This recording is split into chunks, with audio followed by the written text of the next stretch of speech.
சந்தேக முனையில் உதயபெருமாள் மாட்ட போறாரா கபிலன்? கபிலனை வர்மா ஆளுங்க அடிச்சு போட்டு போனதுக்கு அப்புறம் ஹாஸ்பிட்டல்ல சேர்க்கிறாரு சிவா. இதை பத்தி போலீஸ் கம்ப்ளைண்ட் பண்ணலாம் அப்படின்னு இந்திராணி சொல்லும்போது கபிலன் வேணான்னு சொல்லிடுறாருன்னு இது உதயபெருமாளுக்கு சந்தேகமா இருக்கு.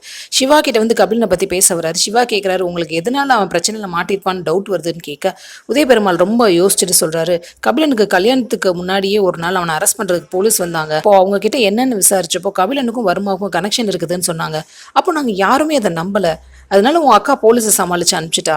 கபிலன் கொஞ்சம் முரடன் தான், ஆனா இவ்வளவு பெரிய கிரைம் பண்ற அளவுக்கு மோசமானவன் கிடையாது அப்படின்னு எங்களுக்கு தெரியும். இப்பவும் அப்படிதான் நம்பிக்கிட்டு இருக்கோம் அப்படின்னு அவர் சொல்றாரு. சிவாவுக்கு இன்னுமாடா அவனை நம்புறீங்க அப்படிங்கிற மாதிரி ஃபீல் ஆகுது. ஆனாலும் சிவா, இன்னைக்கு அவனுக்கு இவ்வளவு அடிபட்டு இருந்தும் இந்திராணி போலீஸ் கம்ப்ளைண்ட் கொடுக்குறேன்னு சொன்னதுக்கு அப்புறமும் வேணான்னு சொல்லிட்டு போறான். அதை பார்த்ததுக்கு அப்புறம் தான் எனக்கு கபிலன் மேல டவுட் வருது. ஒருவேளை போலீஸ் சொன்னது உண்மையா இருக்குமோ அப்படிங்கிறாரு உதயபெருமாள். வர்மா மாதிரி ஒரு மோசமானவன் கூட கபிலனுக்கு கனெக்ஷன் இருக்குன்னு தெரிஞ்சா அது எப்படி என்னால தாங்கிக்க முடியும்? என்ன கூட விடு, இந்திரா கபிலன் மேல ரொம்ப பாசம் வச்சிருக்கா. அவளுக்கு இப்படி ஒரு விஷயம் இருக்குது தெரிஞ்சா மனசு உடஞ்சு போயிட மாட்டாளா அப்படின்னு சொல்றாரு உதயபெருமாள்.